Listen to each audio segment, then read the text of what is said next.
அதுக்கெல்லாம் நீங்கள் மறித்து விட்டீர்கள். தேவனை அறிகிற அறிவிலே நீங்கள் வளர்ந்து கொண்டே இருப்பீர்கள். சத்தியத்தை அறிகிற அறிவிலே நீங்கள் முழு நிச்சயமாக இருப்பீர்கள். அதுதான் உங்களை வாழ வைக்கிறது. சத்தியம் தான் உங்களை உயர்த்த வைக்கிறது. சத்தியம் தான் உங்களுக்கு விடுதலை கொடுக்கிறது. சத்தியம் தான் உங்களுக்கு நித்திய ஜீவனை கொடுக்கிறது. வேற எதுவும் கிடையாது. ஹல்லேலூயா.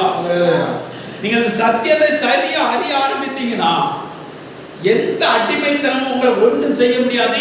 எதுக்கும் நீங்க அடிமைத்தனத்துக்கு உட்பட்டு இருக்க கர்த்தர் ஒருபோதும் அனுமதிக்க மாட்டார். ஹல்லேலூயா. உலகத்துல எந்த காரியமும் உங்களை சேதப்படுத்த முடியாது. உங்க ஆத்மாவை சேதப்படுத்தவே முடியாது. ஆவில தேவன் நம்மளை பூரணமாக்கி வச்சிருக்கிறார். அது அப்படியே உங்க ஆத்மாவில நீங்க சத்தியத்தை கேட்க கேட்க உங்க ஆத்மாவை நிரப்பி கொண்டிருக்கிறது. உங்க ஆத்மாவில நிரம்ப நிரம்ப நிரம்ப நிரம்ப மாம்ச வழியாக வெளியே பாய்ந்து கொண்டே இருக்கும். ஹல்லேலூயா. அதனால வசனத்தை நல்லா கவனிக்க. கவனிக்கிற மட்டும் இல்ல, கேட்டுட்டு அப்படியே விடுகிறதுக்கு அல்ல, அதை நீங்கள் சிந்திங்கள்.